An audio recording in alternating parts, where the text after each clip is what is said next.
Hello বন্ধুরা, career space YouTube চ্যানেলে আপনাদের সকলকে স্বাগত জানাই। আশা করি আপনারা সবাই ভালো আছেন। আজকে এই মুহূর্তে শিক্ষক নিয়োগ সংক্রান্ত যে সবচেয়ে গুরুত্বপূর্ণ আপডেট উঠে এসেছে, বিস্তারিত সেই সম্পর্কে আলোচনা করব।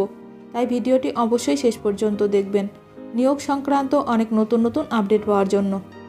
যারা চ্যানেলে নতুন তারা চ্যানেলটিকে সাবস্ক্রাইব করে পাশে থাকা বেল বাটনে প্রেস করে অল নোটিফিকেশানটিকে অন করে রাখবেন, কারণ এমন ধরনের লেটেস্ট আপডেট নিয়ে এই চ্যানেলে সবসময় ভিডিও আপলোড করা হয়ে থাকে।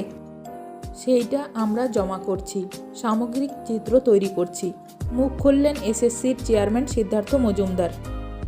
আদালতের তিরস্কারের মুখে পড়েছে স্কুল সার্ভিস কমিশন, হলফনামা জমা করতে বলেছে স্পেশাল ডিভিশন বেঞ্চ।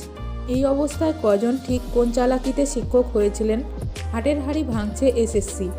আজ বুধবার এই হলফনামা জমা করা হবে বলে জানা গেছে।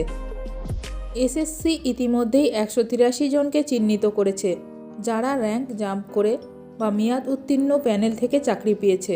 তাদের মধ্যে থেকে 120 জনের চাকরি ইতিমধ্যেই বাতিল করেছে এসএসসি, যদিও 60 জনের চাকরি বাতিল করতে পারছে না। কিছু আইনি বাধা রয়েছে বলেই এই প্রার্থীদের চাকরি বাতিল করতে পারছে না এসএসসি। এই বিষয়ে এসএসসির চেয়ারম্যান সিদ্ধার্থ মজুমদার বলেন, ওভারঅল একটা পিকচার জমা করা হবে, যেটা আমরা বিভিন্ন সময় কোর্টে বা অন্যান্য জায়গায় জমা করেছি তা হলফনামা আকারে জমা করা হবে, যেগুলো আমরা খণ্ড খণ্ড করে বিভিন্ন জায়গায় দিয়েছি। তিনি আরও বলেন, মহামান্য আদালত একটা হলফনামা চেয়েছে সমস্ত সেক্টরের নিয়োগ নিয়ে, অর্থাৎ গ্রুপ সি, গ্রুপ ডি, নবম দশম, একাদশ দ্বাদশ শিক্ষক নিয়োগ সহ সামগ্রিক চিত্র জমা করতে বলেছে। সেইটা আমরা জমা করছি, সামগ্রিক চিত্র তৈরি করছি।